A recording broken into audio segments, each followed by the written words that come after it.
पर जैसे आप बॉलीवुड के साथ भी काम करते हो, मतलब इतने सारे एक्टर्स आप जानते हैं आपको, तो उनके साथ भी लोग करते हैं ब्लैकमेलिंग? हाँ, बहुत होती है। बल्कि एक बात बताऊँ, जितना हाई प्रोफाइल होता है ना आदमी, ब्लैकमेलिंग उतनी स्ट्रांग होती है। कॉर्पोरेट्स को ब्लैकमेलिंग होती है, पॉलिटिशियंस के साथ ब्लैकमेलिंग होती है, बॉलीवुड सेलिब्रिटीज के साथ ब्लैकमेलिंग होती है। इनफैक्ट मेरे पास एक इंटरेस्टिंग एक केस स्टडी भी है, जो हमने एक बॉलीवुड सेलिब्रिटी के लिए काम किया था। इसमें क्या था कि एक Bollywood very well known Bollywood celebrity I am talking about, मैं किसी छोटी मोटी बॉलीवुड सेलिब्रिटी की बात नहीं कर रहा, very well known person. He is married, उसके किड्स भी हैं अपने, और वो जो है उनका किसी एक फीमेल के साथ अलायंस हो गया। तो जो फीमेल थी वो बॉलीवुड के उससे नहीं थी, बॉलीवुड सर्कल से नहीं थी। तो अब क्या था कि वो उनके साथ एक तरह से पैरेलल फैमिली उन्होंने रन करनी अपनी शुरू कर दी। ठीक है, तो काफ़ी क्लोज हो गए उस फीमेल के साथ, और मतलब दिन रात उसके साथ रहना एंड ऑल दैट। जब भी उनको मौका मिलता था उसी के साथ ही रहते थे, और उसको अलग से घर भी दिलवा रखा था, और ह्यूज चंक्स ऑफ मनी भी उसको पे किया जाता था। तो नाउ और इमोशनली इन्वॉल्व हो गए थे बेसिकली उसके साथ। बट ये जो फीमेल थी, ये उनके साथ इतनी ऑब्सेस्ड हो गई कि वो जो है ना बियर ही नहीं कर पाती थी कि वो अपने घर वापस क्यों जाते हैं, अपनी वाइफ के पास क्यों जाते हैं, अपने बच्चों के पास क्यों जाते हैं। ठीक है, तो वो जो है उसको हर बार जो है ह्यूज फाइट्स होती थी उनके बीच में with the course of time. Initially वो कहती थी कि मैं आपके बच्चों को भी देख लूँगी, मुझे कोई ऑब्जेक्शन नहीं है, कुछ नहीं है। बाद में जब वो अपने वाइफ के पास जाते थे और बच्चों के पास जाते थे, तो अंदर से उसको चिढ़ मचती थी बहुत ज़्यादा। तो वाइफ और अब वो क्या कहती थी, वो इस हद तक उतर आई थी कि हर टाइम उनको मॉनिटर करना, हर टाइम कभी उनके ऊपर स्पाई करना, ये देखना कि वो अपनी वाइफ के कितना कितना खुश हैं। ठीक है, क्योंकि वो उसको ये बोलते थे कि मेरी वाइफ के साथ इतना मैं खुश नहीं हूँ। तो ये देखना हर टाइम किसी न किसी तरह स्पाई करते रहना कि वाइफ के साथ कितना खुश हैं, कितना खुश नहीं है। ठीक है, तो बच्चों के साथ कहाँ घूमने जा रहे हैं। और उनको कंसर्न कब हुआ, उनको कंसर्न तब हुआ जब एक बार ना उसने गुस्से में आके, जब लड़ाई हो रही थी ऐसी, ठीक है, तो उसने ये बोल दिया कि मैंने ना बात कर ली है और मैं तुम्हारी वाइफ को ही मरवा दूंगी। Oh shit. हाँ हाँ। अब वो अपनी वाइफ के साथ भी इमोशनली अटैच थे, वो अपनी वाइफ को छोड़ना नहीं चाहते थे, किसी भी तरीके अपनी फैमिली को नहीं छोड़ना चाहते थे। तो अब ये बात उनको बड़ी बॉदर कर गई। अब वो थे बड़ी डिलेमा में, क्योंकि वो जो है इसको भी नहीं छोड़ पा रहे थे, और उसको वाइफ के अगेंस्ट भी कुछ नहीं चाहते कि ये कुछ करे। तो अच्छा, अब इन्होंने उसको कन्फ्रंट किया। तो कन्फ्रंट किया तो उसके पास ऑब्वियसली, जब आप प्राइवेट मोमेंट स्पेंड करते हो, आप पिक्चर्स वीडियोस वगैरह बना लेते हो, और बॉलीवुड सेलिब्रिटीज़ के लिए तो एक भी चीज़ मीडिया में लीक हो जाए तो it's an end of career. ठीक है, पूरे हिंदुस्तान में क्या पूरे वर्ल्ड में फैल जाए। तो अब क्या है कि अब उनके लिए इतना टफ सिचुएशन हो गई थी कि सारी मेरी प्राइवेट पिक्चर्स वीडियोस के पास हैं, एंड उसने जो है उसने बोल भी दिया। अब उसने धीरे धीरे उन्होंने इसको अवॉइड करना शुरू कर दिया। जब अवॉइड करना शुरू किया, इसको कम जाना शुरू कर दिया, एकदम से बिल्कुल कट नहीं किया, लेकिन कम जाना शुरू कर दिया, कम पैसे देने शुरू कर दिए। देन उसका नया रूप उन्होंने देखा। वो कहते हैं कि मीडिया में लीक कर दूंगी वीडियोस पिक्चर्स, तुम्हारी फैमिली को भेज दूंगी, तुम्हारी वाइफ को भेज दूंगी, तुम्हारे बच्चों को दिखा दूंगी। तो ये जो था, ये एक टर्निंग पॉइंट था। अब इस टाइम पे उन्होंने सोच लिया कि मुझे इसको छोड़ना और इससे बाहर निकलना है। तो then he came to us. तो उन्होंने हमारे को खुद कुछ खास लोगों के थ्रू, जो बीच में कॉमन रेफरेंसेस थे, उसके थ्रू हमें कांटेक्ट किया। Then we came into picture. अब मैटर इतना सीरियस था कि नॉर्मल हम ब्लैकमेलिंग केसेस में क्या करते हैं, पुलिस की हेल्प लेके हम ऐसे ब्लैकमेलर्स को थाने में ले आते हैं, ऑफिशियल कंप्लेंट एक फाइल कराते हैं हम पुलिस स्टेशन में, लेकिन उसको एफआईआर में कन्वर्ट नहीं कराते। और ऑफिशियल कंप्लेंट के बेस पे पुलिस एक्शन लेने की स्थिति में आ जाती है। ठीक है, और उसके बेस पे हम ब्लैकमेलर को थाने में ले आते हैं। उसके बारे में पहले पूरा बैकग्राउंड चेक करते हैं, उसके सारे लूप होल्स चेक करते हैं, और लूप होल्स चेक करने के बाद जो उसके जहाँ पे पॉइंट्स वो वीक होता है, ठीक है, उन पॉइंट्स को हम पॉइंट आउट करके अपने उसमें रखते हैं, रिकॉर्ड्स में रखते हैं कि हम इसको यूज़ करेंगे एट द टाइम कि जब हमें अपने क्लाइंट को बचाना होगा उस टाइम पे। फिर हम उसको अपने पुलिस के थ्रू हम उनको उठा के पुलिस में ले आते हैं, और वहाँ पे लाके फिर उनके ऊपर प्रेशर डाल के उनसे कन्फेशनल स्टेटमेंट्स ली जाती हैं, उनसे रिकवरीज करी जाती हैं, जो भी उनके पास मटेरियल होता है, इलिसिट मटेरियल होता है, उसकी रिकवरीज करी जाती हैं। तो इस तरीके से हम अपने क्लाइंट्स को नॉर्मली प्रोटेक्ट करते हैं। बट इस केस में क्या था, इस केस में एक तो फीमेल इन्वॉल्व थी, ठीक है, और दूसरी बात, उसको थाने में लाने का मतलब ये था, इसमें ये भी था कि सारे बॉलीवुड सर्कल में पुलिस को पता चल गया, पुलिस भी कितने लोगों से कनेक्टेड रहती है, और ऐसी चीज़ अंदर से, थाने के अंदर से लीक हो जाए कि भाई ऐसे कोई इतना बड़ा बॉलीवुड स्टार की जो वीडियोज़ हैं, प्राइवेट वीडियोज़ हैं, पिक्चर्स हैं, ठीक है, वो एक ऐसे लेडी ब्लैकमेल करी, बड़ा इशू बन सकता है। पुलिस को इन्वॉल्व नहीं करना था। हमारी क्लियर इंस्ट्रक्शन थी कि इस मामले में पुलिस को इन्वॉल्व करना ही नहीं है। ठीक है, सो हमें क्या था कि अब हमारे को बड़ा एक अनकन्वेंशनल तरीका सोचना था इसको, केस को सॉल्व करने का।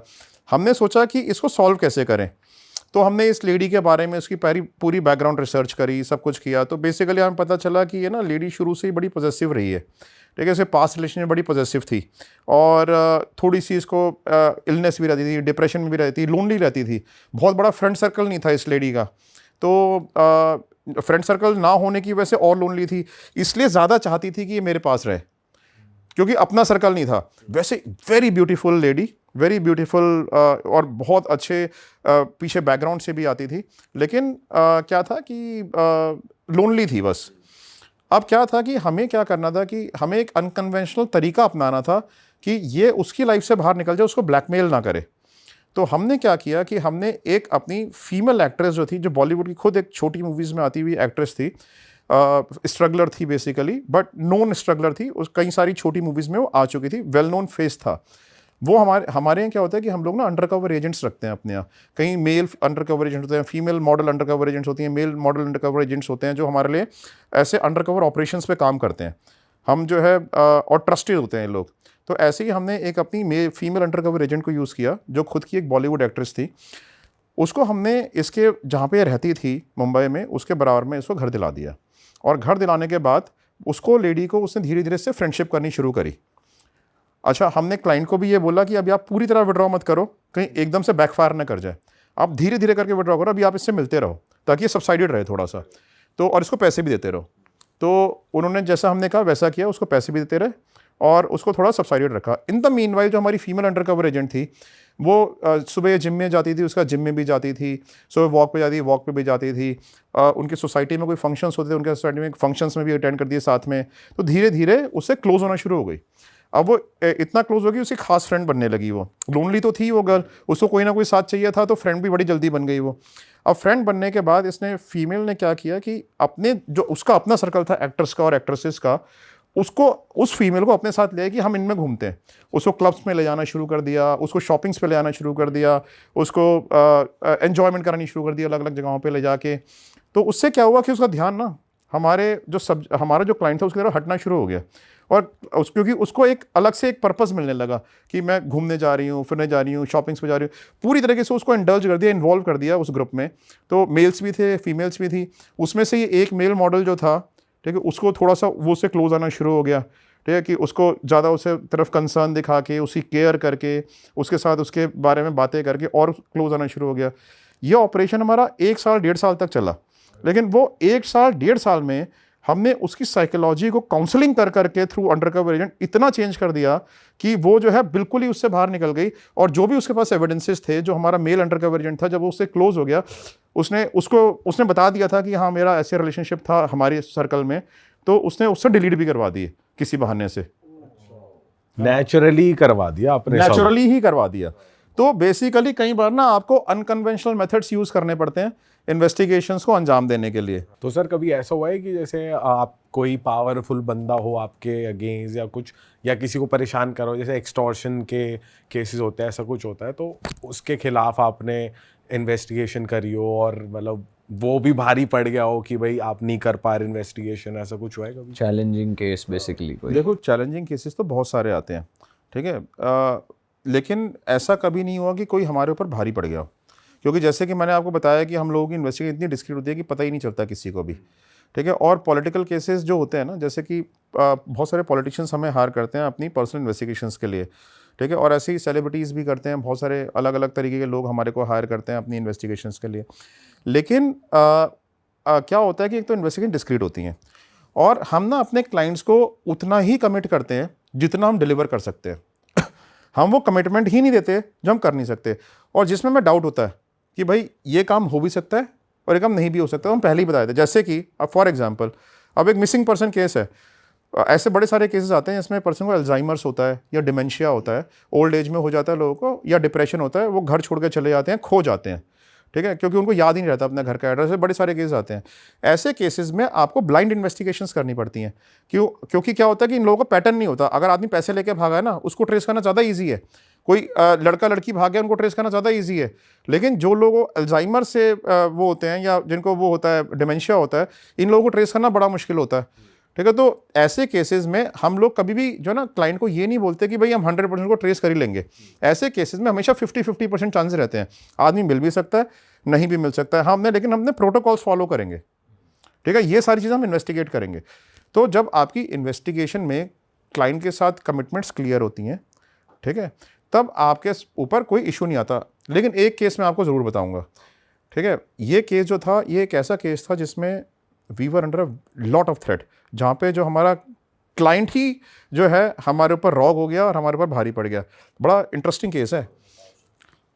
एक हमारे पास एक पर्सन आया, वो एक US बेस्ड कंपनी थी, उसका इंडिया का मैनेजिंग डायरेक्टर था, ओनर नहीं था, मैनेजिंग डायरेक्टर इंडिया में उन्होंने बना रखा था US बेस्ड कंपनी का।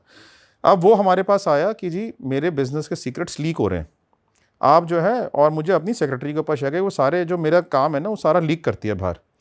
हमने कहा कि अच्छा ठीक है। कहते हैं कि आप ना उसको फॉलो करो, ये देखो कि हमारे किसी बिजनेस कॉम्पिटिटर्स तो नहीं मिल रही है, कुछ तो नहीं कर रही है। अब जब आपके पास एक MD लेवल का ऑफिसर आपके पास आके ऐसी बात करते तो आप जनरली बिलीव करो। तो हमने अपनी ड्यू डिलिजेंस पूरी करी, हमने सारे उससे अपने फॉर्म्स भी भरवाए, सारी चीज़ें करी। लेकिन अब उसने क्या किया कि हमने जो है उसका केस ले लिया, हमने उससे सेक्रेटरी को फॉलो करना शुरू कर दिया। अब 3-4 दिन के बाद वो सेक्रेटरी जो है उसका जाके एक कार में अपने बॉयफ्रेंड से मिली और उसके साथ बैठ के ड्रिंक कर रही थी, ठीक है। तो वो हमने उसको बताया कि भाई किसी ऐसे बिजनेस कॉम्पिटिटर से नहीं मिल रही, वो अपने बॉयफ्रेंड से मिल रही है। वो एकदम से एंग्जाइटी में आ गया, कहता मुझे ये चाहिए, वीडियो बनाओ वीडियो बनाओ वीडियो बनाओ। मैंने कहा ये बिजनेस कॉम्पिटिटर थोड़ी है, तो बॉयफ्रेंड है उसका। नहीं नहीं वीडियो बनाओ वीडियो बनाओ, ठीक है। उसकी ना एंग्जाइटी देख के मुझे उसके ऊपर बड़ा शक हुआ, लेकिन फिर भी हमने उसकी वीडियो बना ली, ठीक है, लेकिन उसको पास ऑन नहीं करी, ठीक है। सो अब जो है 3-4 दिन बाद वो किसी से नहीं मिल रही थी, किसी बिजनेस कॉम्पिटिटर से नहीं मिल रही। 3-4 दिन बाद उसी बॉयफ्रेंड के साथ वो एक होटल में जा रही थी, ठीक है। तो हमने उसको बताया कि भाई किसी से नहीं मिल रही है, उसी बॉयफ्रेंड के साथ होटल में आ रही है। वो फिर से एंशियस हो गया, नहीं मुझे यही चाहिए, आप अभी वीडियो बनाओ अभी वीडियो बनाओ। तो मुझे खटक गया, मैंने कहा कि ये कुछ और केस है, ये कॉम्पिटिटर केस ही नहीं है, ठीक है। अब हमने क्या किया, हमने कहा जी हम इस केस को बंद कर रहे हैं, ठीक है, we can not provide you videos और आपने पैसे वापस ले जाओ आके, ठीक है। उसने क्या किया, वो पैसे वापस लेने के बहाने से हमारे ऑफिस में आया। हमने कहा, हमने भी गुड फेथ में हमने कहा पैसे वापस ले जाओ, आपने काम से करा, पैसे वापस लो, इससे ज़्यादा क्या करोगे, ठीक है। उसने क्या किया, जब उसको बुलाया तब तो वो आया नहीं, और अपने आप ही अचानक ही एट रैंडम अपने 2 गनमैन के साथ हमारे ऑफिस में आया। ऑफिस में हमारा डोर ब्रेक ओपन किया, डोर ब्रेक, मेरा कैबिन बहुत बड़ा है ऑफिस में, मेरे कैबिन के अंदर आ गया, और साउंड प्रूफ कैबिन है मेरा। उसके अंदर आके अपने गनमैन के साथ मुझे गन पॉइंट पे ले लिया और दरवाज़ा बंद कर दिया। अब बाहर वालों को पता नहीं है, मेरे स्टाफ को, कि क्या चल रहा है अंदर, ठीक है। अंदर उसने मुझे गन पॉइंट पे लिया हुआ है और पूरा ऑफिस तहस नहस कर दिया, ये देखने के मुझे वीडियोस थी जो आपने बनाई थी। अब वो वीडियोस कभी ड्रॉर खोल के सारी पेन ड्राइव देख रहा है, सारे मेमोरी कार्ड देख रहा है, टीवी में झांक के देख रहा है पीछे कि वहाँ पे कोई पेन ड्राइव तो नहीं लगी हुई है, उसमें लैपटॉप्स देख रहा है, सारी चीज़ें स्कैन कर रहा है, एक एक चीज़ स्कैन कर रहा है, और पूरा मुझे वीडियो चाहिए वीडियो। ये सो एग्रेसिव, उसके गनमैन भी बड़े एग्रेसिव थे। वो अच्छा 1.5 घंटा हो गया, 1.25-2 घंटे हो गए, मैं बाहर ही निकल रहा हूँ। तो बाहर वाले स्टाफ को भी कंसर्न हो रहा था, वो बाहर से खड़खड़ा रहे थे कि क्या हुआ। अच्छा मेरी वाइफ जो थी, उन्होंने मेरी वाइफ को इन्फॉर्म किया घर पे कि ऐसा कोई अंदर घुसा है और सर दरवाज़ा भी नहीं खोल रहे हैं और कोई बाहर आ भी नहीं रहा है। तो उसने जो है मुझे वहाँ पे कैमरे पे लिया, और मेरे जो मोबाइल थे उसमें ना बग्स होते हैं कुछ, तो वो ना सुन सकती है मेरी वाइफ कि मेरे चारों ओर क्या बात चल रही है। ओके हाँ। तो मेरे मोबाइल को अपने उसमें लेके उसने चारों ओर सुनना शुरू कर दिया। तब उसको समझ में आया कि ये तो बहुत बड़ा इशू हो गया। उसने तभी पुलिस को वहाँ से इन्फॉर्म किया, ठीक है, और नीचे सारी सिक्योरिटी को इन्फॉर्म किया। जब लोगों ने बाहर खटाया तो उनको भी डर लग गया कि अब कुछ इशू होने वाला है।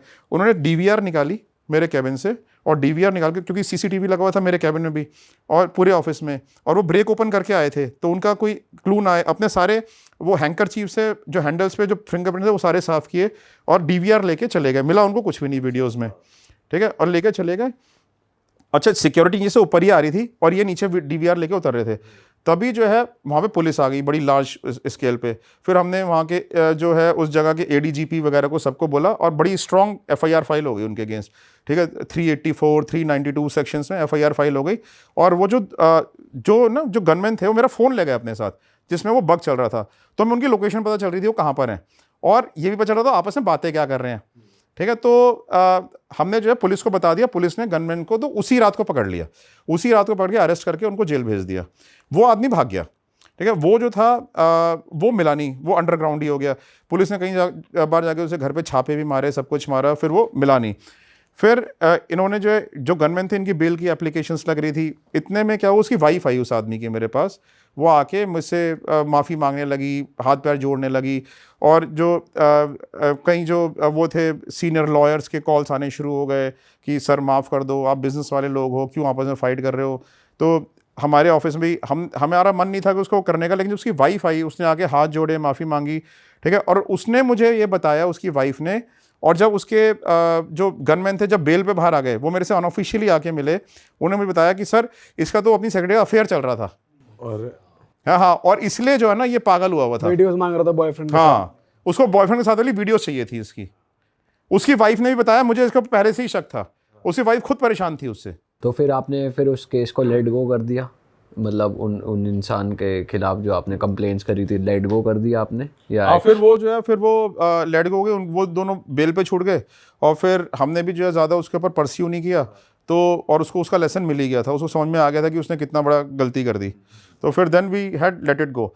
तो कई बार आप ना सिचुएशंस में आ जाते हो despite of no fault of yours. Sir जैसे हमने पॉडकास्ट की शुरुआत में ब्लैकमेलिंग से शुरू करा था, तो आपने जैसे केसेस बताए थे, मैं चाहता हूँ ऑडियंस के लिए कोई आप ऐसे तरीके बताओ कि जैसे आजकल यंगस्टर्स हैं, किसी होटल रूम में किसी के साथ भी डेटिंग ऐप्स पे बहुत फास्ट हो गई चीज़ें, या कुछ मैरिड लोग हैं वो लोग भी चीट कर रहे हैं या जो भी कर रहे हैं, तो पहली चीज़ तो वो ऐसा नहीं करें, हम यही कहेंगे। पर अगर कोई फंस रहा है, ब्लैकमेल का विक्टिम बन रहा है ना चाहते हुए, मजबूरी में, तो वो ऐसा क्या प्रिकॉशंस ले सकता है कि ब्लैकमेल ना हो पाए? देखो, मैं आपको दो चीज़ें बताता हूँ।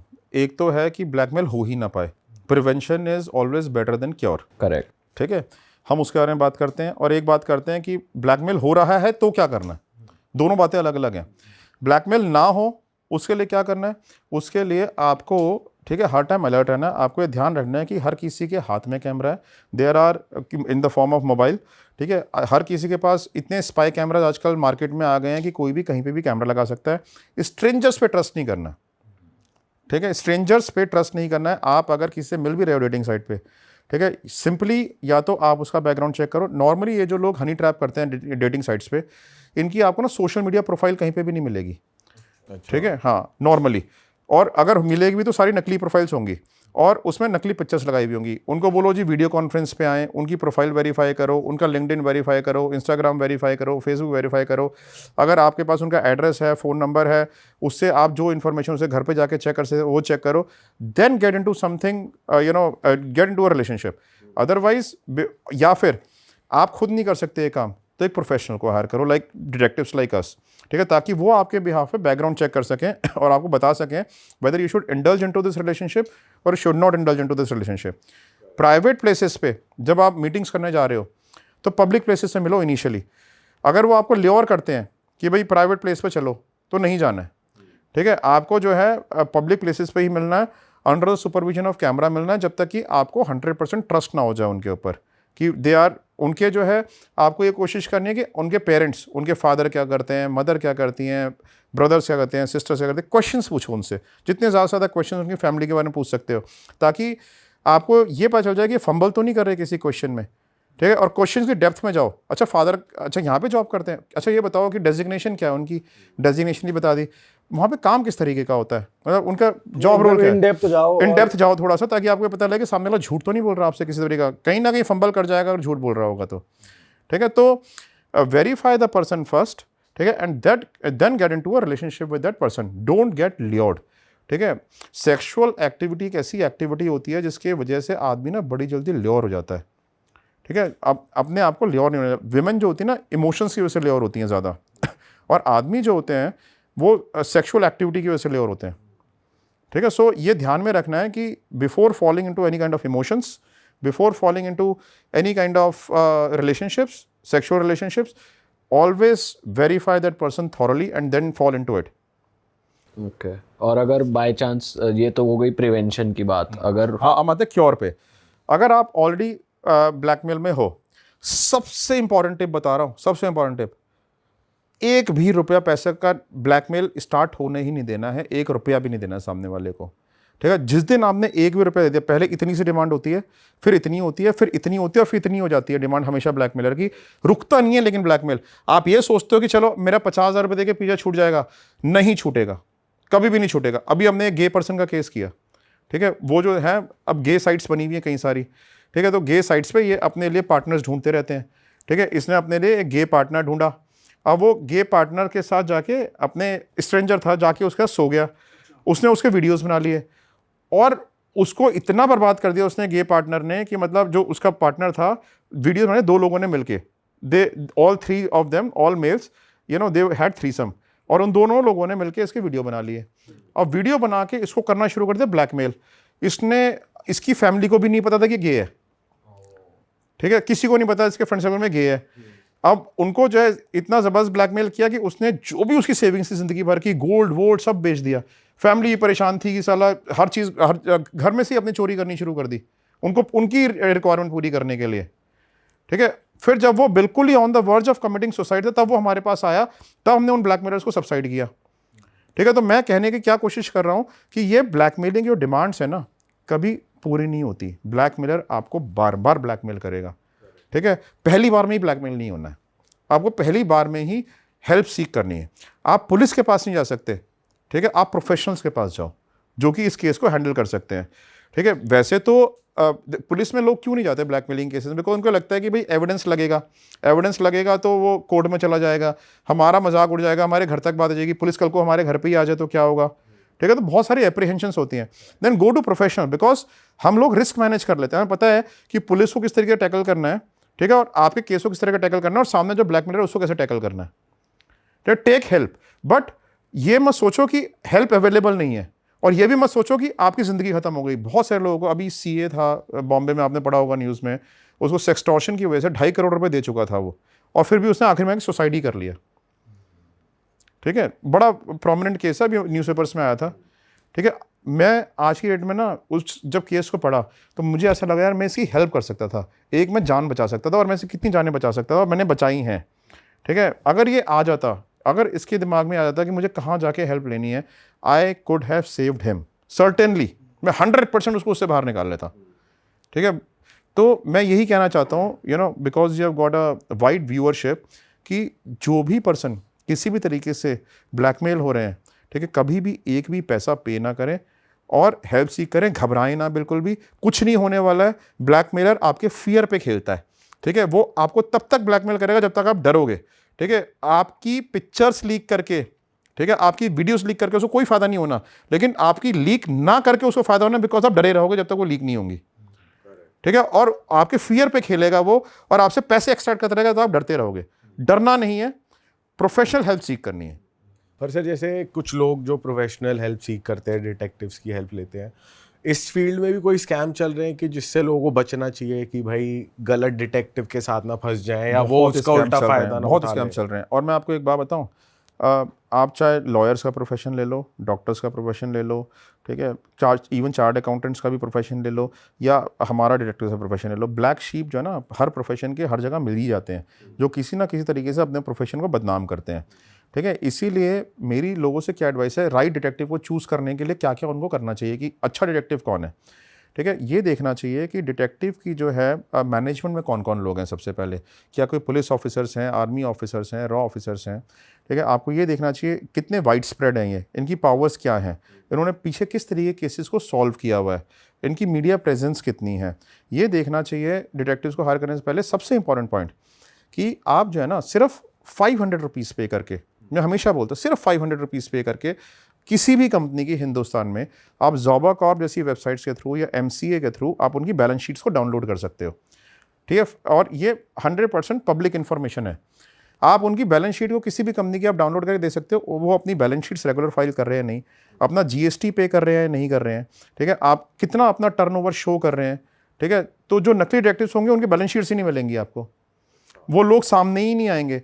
और आपको सबसे इंपॉर्टेंट पॉइंट, एक डिटेक्टिव से बात करके ना आपको ये पता चल जाएगा, अच्छा डिटेक्टिव होगा ना वो आपको हमेशा ये बताएगा कि ये काम पॉसिबल है और ये काम पॉसिबल नहीं है, ये लीगल बाउंड्रीज में आता है, ये लीगल बाउंड्रीज में नहीं आता है, ठीक है। आप, और जो नकली डिटेक्टिव होगा ना वो आपसे पैसे एक्सट्रैक्ट करने के लिए, ठीक, कुछ भी हाँ कर देगा आपको। वो आप उससे आके बोलोगे मुझे व्हाट्सएप की चैट्स चाहिए किसी की, बोलेगा जी हाँ बिल्कुल मिल जाएंगी, 50,000 रुपये दे दो, मैं आपको 1 हफ्ते में चैट्स ला के दे दूंगा, अगले दिन से फ़ोन उठाना बंद कर देगा।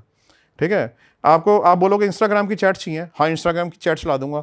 मुझे ईमेल का डाटा चाहिए, किसी की ईमेल के अंदर हैक करके आप डाटा ला सकते हो, हाँ जी मैं बिल्कुल ईमेल के अंदर हैक करके डाटा ला दूंगा।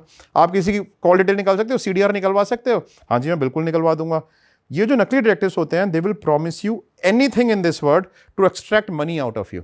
You have to be vigilant कि जो आपको ऐसी प्रॉमिसेस कर रहा है। और सबसे बड़ी इंपॉर्टेंट बात, आपको ना लॉजिकली एक चीज़ अप्लाई करनी चाहिए। इन्वेस्टिगेशन में आपके बहुत रिसोर्सेज लगते हैं, आपकी टीम भी लगती है, फील्ड में जाके इतनी बड़ी टीम काम करती है एक केस के ऊपर। अगर कोई आपसे कहता है कि 25,000 रुपये में, 30,000 रुपये में, ठीक है 50,000 रुपये में, 40,000 रुपये में इन्वेस्टिगेशन कर दूंगा, ठीक है, in all probability he would be fake, because इतना खर्चा ही नहीं आ सकता। आप लॉजिकली सोचो, क्या आपकी इंफॉर्मेशन एक्सट्रैक्ट इतने अमाउंट में हो सकती है? क्या आप खुद भी कर पाओगे जाके? ठीक है, आपको जाके आगरा में किसी की इन्वेस्टिगेशन करने 10 दिन किसी को फॉलो करना है सपोज करो, ठीक है, तो आपके बोर्डिंग के, लॉजिंग के, फूडिंग के, सैलरीज के, हर चीज़ से खर्चे हैं, और कोई आपसे कह रहा है जी मैं 30,000 रुपये में 10 दिन तक फॉलो कर दूंगा। आप लॉजिकली सोच सकते हो कि आप खुद भी 30,000 रुपये में जाके 10 दिन वहाँ पे रह सकते हो। लेकिन लोग क्या सोचते हैं कि यार 30,000 रुपये मांग रहे हैं, ठीक है दे दो इसको, चीप है, सस्ता है, चीप बात है, बन सस्ता है। जाएगी। तो डोंट गेट ल्योर्ड बाय लो फी। कभी भी ये मत सोचो कि भाई प्राइस सस्ता है इसका तो ये डिटेक्टिव अच्छा है, यही कंपनी इसके 1.5 लाख रुपए चार्ज कर रही है और यही 30,000 रुपये चार्ज कर रहे हैं, तो हम 30,000 रुपये वाले के पास क्यों ना जाएं। बाद में जब ब्लैकमेलिंग होती है ना, तब उनको ये पता लगता है कि फिर वो पूरी इंडस्ट्री को ब्लेम करते हैं, कहते हैं सारे डिटेक्टिव्स ही ऐसे होते हैं, जबकि ऐसा नहीं है। आपको ऑनेस्ट लोग भी मिलेंगे हर प्रोफेशन में और ख़राब लोग भी मिलेंगे हर प्रोफेशन में। सर पॉडकास्ट जब हम स्टार्ट कर रहे थे उससे पहले आपने बताया था कि हाँ, मेरे पास भी कुछ ऐसे केसेस हैं जिसको करते वक्त हम लोग खुद सोचे थे, एकदम मतलब बहुत अनबिलीवेबल था, अनरियलिस्टिक। एकदम अनरियलिस्टिक था। तो वो मैं जानना चाह रहा हूँ वो कौन सा केस था और वो क्या था? ये तो ऐसा केस है कि जिसके ना पेपर्स लेके आऊँ गाड़ी में, आपको दिखाऊंगा, जो पब्लिक डोमेन में है केस ऐसे जो हम कर रहे हैं। मैं इसलिए लेके आऊँ क्योंकि आम आदमी विश्वास ही नहीं करेगा इस केस पे, ठीक है। आप लोगों को विश्वास होना चाहिए कि जो केस हमारे पास आए, अच्छा ये हम लोग इतने केसेस करते हैं, 27 सालों में पहला ऐसा केस है जो ये हमने हैंडल किया है, एंड ये हमने सुना नहीं था। मैट्रिमोनियल फ्रॉड का केस है, प्री मैट्रिमोनियल का केस। एक पर्सन आता है हमारे क्लाइंट के पास, हमारी मदर और डॉटर और उनका एक बेटा बाहर रहता है, ठीक है, मदर और डॉटर साथ में रहते हैं, और बेटी के रिश्ते के लिए आता है। वो कहता है कि मैं डॉक्टर हूँ, मेरा हॉस्पिटल बन रहा है, फैमिली हाई प्रोफाइल है, जो हमारे क्लाइंट है they are high profile family, ठीक है, और फादर एक्सपायर हो चुके हैं, तो वो मदर विडो हैं, ठीक है, तो इनोसेंट लोग हैं। तो बेसिकली आता है, कहता है जी मैं अपना हॉस्पिटल बना रहा हूँ, आई एम अ डॉक्टर। तो अब धीरे धीरे उनको विश्वास होना शुरू हो जाता है, अपने नकली सारी चीज़ें बना के लाया होता है, नकली आधार, नकली सब कुछ बना के लाया होता है, और कहता है जी मैं तो डॉक्टर हूँ और मैं जो है आपसे शादी करना चाहता हूँ, मैट्रिमोनियल प्रोफाइल के थ्रू। उनको सब कुछ इतना रोज़ी पिक्चर दिखाई, उनको विश्वास हो गया। अब धीरे धीरे इस पर्सन ने क्या किया कि धीरे धीरे बेटी की जगह मदर से क्लोज होना शुरू हो गया, उसकी 60 ईयर ओल्ड मदर से, ठीक है। और मदर से क्लोज होना क्या शुरू हो गया कि उसके साथ रिलेशनशिप, सेक्सुअल रिलेशनशिप्स मदर के साथ उसकी, और उसकी मदर से कहता है मुझे तुम्हारी बेटी से शादी नहीं करनी, मैं तुमसे शादी करनी है। हाँ, मतलब हैरानी, मतलब हम खुद ही हैरान हो गए सुन के। अब हमने कहा मदर भी, अच्छा बेटा हमारे को केस एक्सप्लेन कर रहा है ये सारा कि ऐसा मेरी मदर के साथ हो। कहता है मैं क्या बताऊं सर कि मेरी मदर पता नहीं कैसे फंस गई और वो जो है उसके साथ अफेयर में आ गई मदर की, मैं तुमसे शादी करूंगा, ठीक है। और उसने जो है इनसे बोला कि मैं अपना हॉस्पिटल बना रहा हूँ, मुझे जो है हॉस्पिटल बनाने के लिए वाइट में चेक्स दे दो और मैं आपको 2 नंबर में पैसा कैश में वापस कर दूंगा, ठीक है। उन्होंने जो है आराम से मजे से उसको 3 करोड़ रुपए के चेक पकड़ा दिए। एक करंट चेक पकड़ा दिया 50 लाख रुपए का, और बाकी PDCs दे दिए उनको कि भाई ये कैश मुझे वापस कर देगा। अब क्या हुआ कि जब उन्होंने चेक्स दे दिए उसको, ठीक है, तो अच्छा इसने क्या किया, जो इनके सेक्सुअल रिलेशनशिप्स हुए थे ना, इसकी वीडियोज़ भी बना रखी थी इस पर्सन ने इसकी मदर के साथ। हाँ, तो जो 50 लाख रुपए तो उसने एनकैश ही करा लिए, जबकि उसने बोला नहीं था कि मैं एनकैश करा लूंगा। जब इनके अकाउंट से 50 लाख रुपए निकल गए, ठीक है, तब इन्होंने देखा कि यार ये तो उस बात ही नहीं थी। फिर उन्होंने पैसे मांगे, चलो कोई बात नहीं पैसे देगा कैश में। उसने कहा मैं कोई पैसे वैसे नहीं दे रहा कैश में, ठीक है, तो टालने लगा, टाला मटोली करने लगा। फिर उसने दूसरे चेक्स प्रेजेंट करने, इनको शक हो गया, उसने बाकी सारे चेक्स ही स्टॉप पेमेंट करा दी, ठीक है। टर्न देखो ट्विस्ट केस का, उसने बाकी सारे चेक्स ही स्टॉप पेमेंट करा दी। अब ये क्या करता है कि 50 लाख रुपए चले गए, इसने बाकी सारे चेक्स ही बाउंस करा दिए और बाउंस करा के इन्हीं के ऊपर केस डाल दिया चेक बाउंसिंग का। मतलब इस तरीके का फ्रॉड, मतलब सोच भी नहीं सकता कोई। अब चेक बाउंसिंग का केस डाल दिया, और जब उसने ये बोला मदर ने अब मदर के पास कोई चारा नहीं रहा, अब बेटे और बेटी के पास केस एक्सपोज हो गया पूरा, ठीक है, घर में हड़कंप मच गया। अब जब वो ऐसा हुआ तो जब पूरा केस अपनी फैमिली में डिस्कस हुआ उनके, तो उन्होंने कहा जी इसके अगेंस्ट एक्शन लेना है, ठीक है। जब एक्शन लेने के लिए उन्होंने पुलिस में गए, ठीक है, तो उसको मदर को कहता है कि मेरे पास तुम्हारी वीडियोज़ हैं। फिर उसने क्या किया हुआ था, इससे ही बड़ी बात, जब मदर के साथ होता था ना, तब अपने आप को ही व्हाट्सएप कर लेता था, उसमें करता था कि हाँ मुझे 50 लाख रुपए कैश में रिसीव हो गए, आपने जो मुझे वो दिया, अपनी अब उसी की मदर के व्हाट्सएप से अपने व्हाट्सएप पे मैसेज कर देता था कि मुझे 50 लाख रुपए कैश में रिसीव हो गए। पुलिस में ले जाके वो दिखा दिया, देखो इनके तो मुझे व्हाट्सएप आया हुआ है, इनको 50 लाख रुपए मैं कैश में दे चुका हूँ। ओ बाप रे। और ऐसे करके उसने ये बताया कि मेरे से ये 2.5 करोड़ रुपए भी ले चुके बाकी के, और ये जो है ये तो मुझे दे नहीं रहे हैं 2.5 करोड़ रुपए मेरा एक नंबर का। अरे बाप रे।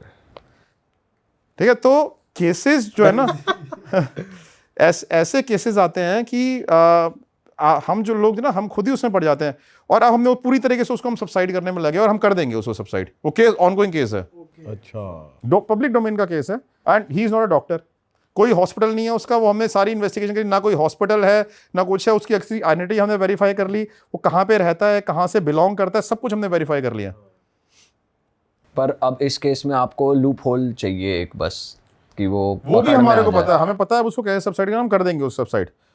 और ऐसे बड़े केसेस आते हैं, इंटरेस्टिंग केसेस, मतलब ऐसे केसेस आते हैं कि आम आदमी ये सोचेगा कि ये हो क्या रहा है। अभी हमने एक ब्लैक मैजिक का केस किया, उसमें क्या हुआ सर? ठीक है, बताता हूँ क्या हुआ है। तो क्या हुआ कि हमारी क्लाइंट है ऑस्ट्रेलिया बेस्ड, ठीक है, मैं कंट्री का नाम चेंज कर रहा हूँ कि कोई किसी को आइडेंटिफाई ना कर पाए, ऑस्ट्रेलिया बेस्ड क्लाइंट है हमारी, ठीक है। तो ऑस्ट्रेलिया में उसको वहीं पर ही बॉर्न एंड ब्रॉट अप है, पर्सन ऑफ इंडियन ओरिजिन है, ठीक है, लेकिन इंग्लिश में ही बात करती है, उसको हिंदी में भी ठीक से बात नहीं कर पाती, वो हल्की फुल्की हिंदी आती है, वहीं की बॉर्न एंड ब्रॉट अप है, ठीक है। अब उसका जो है उसका वहाँ पे बॉयफ्रेंड था, वो भी वहीं का local born and brought up है, ठीक है। अब उसका क्या है कि बॉयफ्रेंड ने ब्रेकअप कर दिया इसके साथ। इसने क्या किया कि इसने सर्च करना शुरू किया ब्लैक मैजिशियंस के बारे में इंटरनेट पे। अब इंटरनेट पे ब्लैक मैजिशियंस के बारे में सर्च करते करते, ठीक है, एक ये इंडिया की वेबसाइट पे आ गई। उस ब्लैक मैजिशियन ने इतनी बढ़िया साइट बना रखी है, इस पॉडकास्ट के बाद I show you that site, बड़ी इंटरेस्टिंग साइट है, देखने लायक साइट है। किसी को भी इस दुनिया में विश्वास हो जाए कि ये ब्लैक मैजिशियन तो वाकई में असली का ब्लैक मैजिशियन है। इतने सारे अवार्ड सिखा रखे हैं मुझे मिले हैं, ठीक है, इतने सारे वो स्पेल सिखा रखे हैं अपनी साइट पे कि मैं ये वाला स्पेल करता हूँ, मैं ये वाला स्पेल करता हूँ, डिवोर्स के लिए अलग स्पेल है, बॉयफ्रेंड से लिए ब्रेकअप हो जाए उसके लिए अलग स्पेल है, इसके लिए अलग स्पेल है। इतनी अट्रैक्टिव वेबसाइट बना रखी है, मतलब मेरे ख्याल से वेबसाइट में उसने 20 लाख रुपए खर्च करे हुए होंगे अपनी। बाप रे, ब्लैक मैजिक का अवार्ड मिल रहा है उसे। अपने ऑफिसेस दिखा रखे हैं, मेरा यूएस में भी ऑफिस है, मेरा ऑस्ट्रेलिया में भी ऑफिस है, मेरा यूके में भी ऑफिस है, मेरा इंडिया में भी ऑफिस है, ठीक है। तो ऐसे ऑफिसेस दिखा रखे हैं, ठीक है। अब वो जो है इतनी स्ट्रॉन्ग वेबसाइट देखे तो किसी को भी ट्रस्ट हो जाए, उसने ट्रस्ट कर लिया उसके ऊपर। अब ट्रस्ट करने के बाद वो कहते हैं कि जी मैं आपका ब्लैक मैजिक से, उसने कहा कि मेरा ऐसे से बॉयफ्रेंड से ब्रेकअप हो गया, कहता आप ना अपने बॉयफ्रेंड का नाम, नंबर और उसकी फोटोग्राफ, और अपना नाम, अपना नंबर, अपनी फोटोग्राफ एक पेपर में फोल्ड करके मुझे कोरियर कर दो यहाँ पे। उसने कोरियर कर दी, ठीक है। अब उसने देखी वीडियो कॉन्फ्रेंस पे, कहता है जी देखो वैसे तो कुछ दिक्कत नहीं है, ये तो वापस आ जाएगा आपके पास, बस थोड़ी नेगेटिविटी है, ठीक है। मैं ना इसके ऊपर होली वाटर डालूंगा, पानी डालूंगा, मेरा पूजा किया हुआ पानी है, वो आपके पास वापस आ जाएगा आपका बॉयफ्रेंड। उसके सामने वो करके पानी डाला, ठीक है, उससे ले लिए $4000 पानी डालने के, ऑस्ट्रेलियन डॉलर, ठीक है। तो $4000 ले लिए सिर्फ पानी डालने के, अब तुम्हारा बॉयफ्रेंड तुम्हारे वापस आ जाएगा, ठीक है। अब वो वेट करती रही मेरा बॉयफ्रेंड वापस आएगा, आया ही नहीं बॉयफ्रेंड वापस, 1 हफ्ता गुजर गया, ठीक है। फिर वो दोबारा से उसके पास गई, ठीक है। कहते हैं कि देखो क्या होता है कि नेगेटिविटी जो है ना कई बार बहुत ज़्यादा बढ़ जाती है, तो छोटे उपायों से फ़र्क नहीं पड़ता, बड़े उपाय करने पड़ते हैं, ठीक है। मैं आपके लिए ना एक और उपाय करता हूँ। उसने क्या किया कि उसने कहा कि आप ना एक काम करो, आप इंडियन एथनिक पहनो, इंडियन एथनिक पहन के, और आप, उसने कोई वो बताया कि नींबू काटो, उसके अंदर सिंदूर डालो, मौली डालो, पता नहीं क्या क्या उसने चीज़ें बताई उसको, ठीक है। तो कहते हैं कि आप ये जो ना ये उपाय जाके करो बाहर, जब आप बाहर जाके उपाय करोगे और वापस आओगे, ठीक है, तो आपका 1 घंटे के अंदर बॉयफ्रेंड का कॉल आ जाएगा, ठीक है। तो वो सारा उपाय करके आई, ठीक है, और 1 घंटे के अंदर बॉयफ्रेंड का कॉल आ गया। तो मैंने, आपने उठाया नहीं? कहते कि नहीं उठाया नहीं, क्योंकि उसने मना किया था कि उठाना नहीं है फ़ोन, अगर वो उठा लिया तो सारा स्पेल ख़राब हो जाएगा, हमारे को ना उसको तरसाना है, हाँ, तो इसलिए उठाना मत। तो कहते हैं कि मैंने उठाया नहीं है फ़ोन, ठीक है। तो कहते हैं कि लेकिन मुझे विश्वास हो गया उसके ऊपर, ठीक है। फिर अगली बार क्या हुआ कि जब मुझे विश्वास हो गया लेकिन दोबारा से बॉयफ्रेंड का कॉल दोबारा फिर से नहीं आया, तो फिर मैंने उनको फ़ोन किया, फिर उसने मेरे से $4000 और मांगे, ठीक है। कहता जी बहुत नेगेटिविटी है आपके रिश्ते में, तो ठीक है इसको कुछ और करना पड़ेगा। कहते मैंने $4000 ही भेज दिया। मेरा वीडियो कॉन्फ्रेंस पे आया, वीडियो कॉन्फ्रेंस पे आके मुझसे ये कहता है कि देखो ऐसा है कि मुझे ना ये देखना है कि आपके ऊपर किसी ने स्पेल डाला हुआ है, आपकी बॉडी पे ना कोई मार्क तो नहीं है किसी तरीके का, ठीक है। क्योंकि जब कोई आपके ऊपर ब्लैक मैजिक करता है ना, बॉडी पे स्कार्स आ जाते हैं, ठीक है। आप ना अपने कपड़े उतारो, मुझे ना आपके स्कार्स देखना है आपकी बॉडी पे, ठीक है। उसको थोड़ा सा वो हो रहा था लेकिन ट्रस्ट भी था, उसने अपने वीडियो कॉन्फ्रेंस में कपड़े उतार दिए उसके सामने, ठीक है। और वो जो है ना उसने बोला कि उसने अपने अंडरगारमेंट्स नहीं उतारे, तो उससे कहता अपने अंडरगारमेंट नीचे करो, मुझे देखना कि वहाँ पर तो नहीं है स्कार। अब वो उसने डरते हुए, कन्फ्यूजन में थी और सब कुछ एकदम से हो रहा था, she was not expecting it, उसने वो भी कर दिया, ठीक है। अब क्या हुआ कि वो सारा जो है उसने इधर वीडियो बना लिया उसका। अब क्या हुआ उसके बाद कहता है कि जी अब देखो मैं आपको क्या करता हूँ, जब ये कर लिया ना, कहता देखो वीडियो कॉन्फ्रेंस में मैं आपको दिखाता हूँ।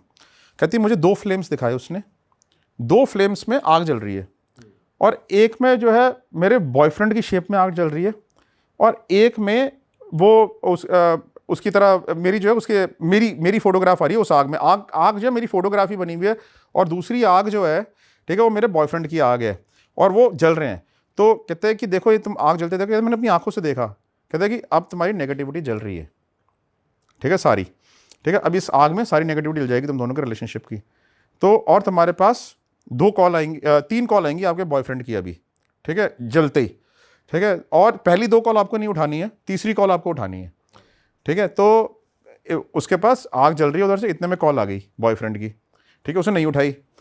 फिर जो है दूसरी call I, she is on video conference, she is seeing, दूसरी कॉल आई, उसने नहीं उठाई, ठीक है। अब इतने में आग बुझ गई, हो गया। कहते तीसरी भी आएगी, तीसरी आई नहीं, ठीक है। अब उसने वापस फ़ोन किया, कहते जी आपका ना मैं गुरुजी से इलाज कराऊंगा, गुरुजी मेरे सही इलाज करते हैं, ठीक है। आप गुरुजी मेरा आपका सारा ये नेगेटिविटी निकाल देंगे। गुरुजी आ गए लाइन पे अगली बार। अब गुरुजी आगे कहते हैं जी $4000 और करा दो जमा, पूरा वो बनाया हुआ है, ठीक है, फनल बनाया हुआ है पूरा। $4000 और जमा करा दो, बहुत नेगेटिविटी है। और आपको तो मैंने तो कल देखा है, मैं विजुअलाइज कर रहा था, आपके तो बॉयफ्रेंड का एक्सीडेंट हो सकता है, उसकी तो गाड़ी के एक्सीडेंट में डेथ हो सकती है, और अब इस रिचुअल को बीच में तो हम छोड़ नहीं सकते, आपको $4000 जमा कराने पड़ेंगे, ठीक है। तो उसने जो है जब उसने ऐसा बोला तो उसको शक हो गया, कहता है कि यार ये तो कुछ गड़बड़ है। फिर उसने हमसे कांटेक्ट किया कि वो ऐसे ऐसे कह रहे हैं। उसने हमारे को साइट बताई थी, ये साइट मैंने देखी थी, हमने साइट देखी, ठीक है। तो हम हैरान हो गए, हमने कहा कि यार इतनी बढ़िया साइट बना रखी है इस बंदे ने, किसी को विश्वास हो जाए इसके ऊपर, ठीक है। तो फिर उसने जो है हमारे को, अब क्या था, अब इसने पैसे तो पे नहीं किए, मैंने कहा उसको आपको कुछ नहीं पे करना है, हमें देखना करता क्या है, ठीक है। उसने पे नहीं किए उसको। पहले तो उसने बोला जी आपका भी एक्सीडेंट हो जाएगा, आपके ऊपर नेगेटिविटी आएगी, आपका घर बर्बाद हो जाएगा, रिचुअलों को भी बीच में नहीं छोड़ते हैं, ठीक है। उसने कहा नहीं जी मुझे नहीं करना, आप तो मेरे जो $8000 लिए ना वही वापस कर दो, मेरा बॉयफ्रेंड तो आया नहीं। मैंने उसको ये बोला था आपसे $8000 वापस मांगना पहले तो, ठीक है। उसने कहा जी हम $8000 तो वापस नहीं करेंगे, ठीक है। फिर उसने जब बहुत प्रेशर डाला कि मैं रिव्यू लिख दूंगी, मैं ये लिख दूंगी, वो लिख दूंगी, कहता आपकी वीडियोज़ और फोटोज़ हैं हमारे पास, आपने कपड़े उतारे थे ना, वीडियोज़ और फोटोज़ हैं हमारे पास, लिख के दिखा दो आप रिव्यू, ठीक है। हाँ, फिर वो केस हमारे पास आया, अब वो रहती है ऑस्ट्रेलिया में, कंप्लेंट यहाँ पे फाइल करा नहीं सकते थे, ठीक है। तो फिर हमारे को अपने कनेक्शंस को यूज़ करके उसको थाने में लाके उसे सारे कन्फेशनल स्टेटमेंट्स लिखवानी पड़ी, उससे सारे उसके वीडियोज़ और चैट्स उसके डिलीट कराई, ठीक है, तब उसको छोड़ा गया वहाँ से। FIR फाइल नहीं कर सकते थे, वो ऑस्ट्रेलियन सिटीजन है और इंडिया में आके कुछ करना नहीं चाहती थी।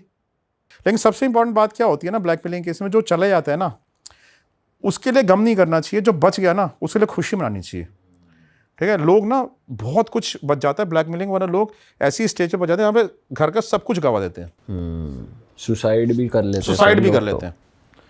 बट सर जब पढ़े लिखे लोग ऐसे चक्करों में फंसते हैं ना, तब बहुत शॉकिंग लगता है कि कितनी यार एजुकेटिव सोसाइटी, मैं तो कितने केसेस ऐसे करता हूँ सारे, और एजुकेटेड लोग, मैं तो छोटे लोगों की बात ही नहीं कर रहा, हाईली एजुकेटेड लोग believe in black magic a lot and they perform black magic rituals also themselves.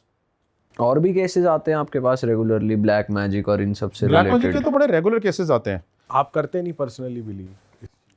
देखो क्या होता है कि हम लोग जो है ना, हम गॉड में बिलीव करते हैं, ठीक है, हम जानते हैं कि एक पॉजिटिव पावर है, ठीक है। लेकिन जब हमारे पास हमने तो अपनी ज़िंदगी में कभी ब्लैक मैजिक एक्सपीरियंस किया नहीं है अपने ऊपर, ठीक है, तो हमें नहीं पता कि क्या होता है क्या नहीं होता है।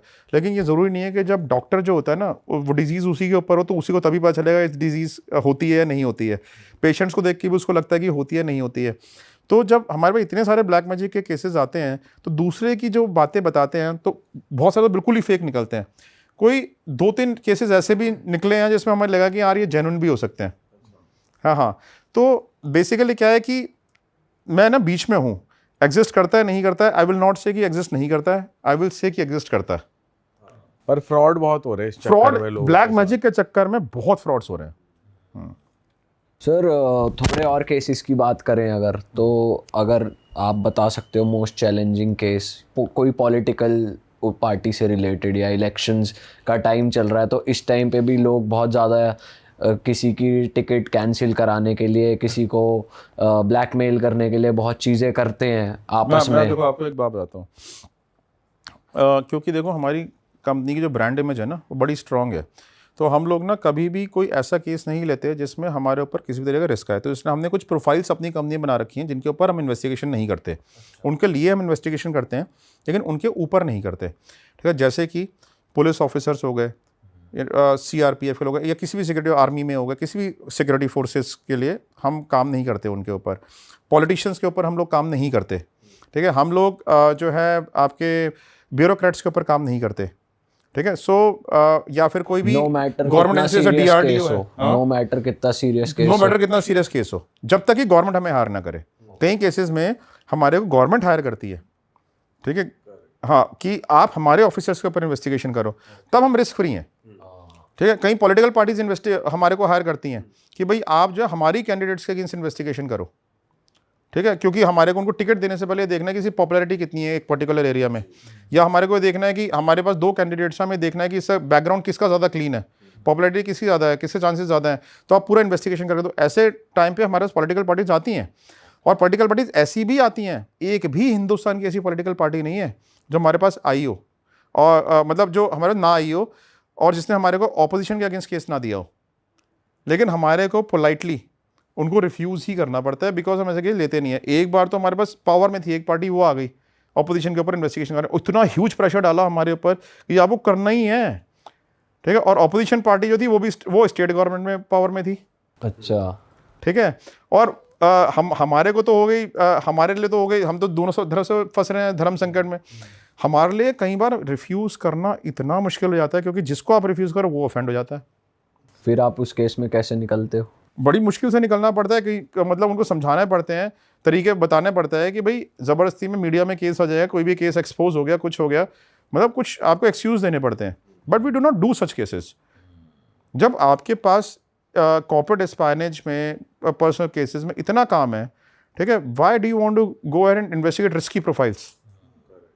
सर ये भी थोड़ा बताओ कि कौन से एक्चुअल केस में इंसान को प्रोफेशनल हेल्प ही लेनी चाहिए, वो ही सेफेस्ट ऑप्शन है, क्योंकि इंडिया में आजकल हर कोई अपने आप को ज़्यादा बढ़िया समझता है कि या अपने कनेक्शंस को या अपने सोर्सेज को ज़्यादा आज भी किसी दूसरे से शेयर करने से अच्छा कि मैं खुद हैंडल कर लूँ, या मैं किसी नोन वन की हेल्प ले लूँ, या पुलिस में कनेक्शन ढूंढते हैं। बट आपके पास किस केस में आ ही जाना चाहिए, ऐसे कुछ सबसे सर्कमस्टेंसेस हैं? इंपॉर्टेंट है प्री मैट्रिमोनियल इन्वेस्टिगेशन के केसेस।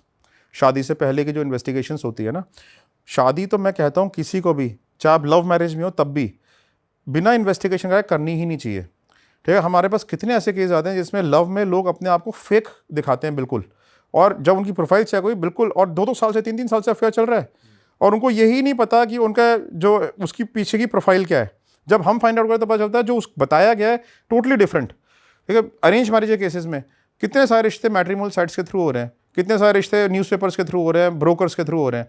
आजकल पेरेंट्स को तो पता नहीं होता बच्चे बाहर जाके क्या कर रहे हैं, ठीक है। तो आप कैसे विश्वास कर सकते हो कि आप किसी एक आदमी की बात को विश्वास करके आप शादी कर लोगे? गाड़ी खरीदने से पहले तो आप रिसर्च करते हो, उसकी हॉर्स पावर कितनी है, इसका टॉर्क कितना है, इसका व्हील बेस कितना है, ठीक है, सारी चीज़ आप चेक करते हो, 10 जगहों पे जाते हो, डिस्काउंटिंग भी कराते हो, और शादी करने से पहले आप उसकी रिसर्च भी नहीं कराओगे, ठीक है। This is very wrong. आप जो है छोटा सा अमाउंट है स्पेंड करके be secured in your life. No, it's a lifetime decision, irreversible decision है जिंदगी का सबसे बड़ा। अगर शादी गलत हो जाती है तो हमें पता है ना, हम देखते हैं जब पोस्ट मैट्रिमोनियल डिस्प्यूट्स होते हैं, कोर्ट्स भरी पड़ी हैं।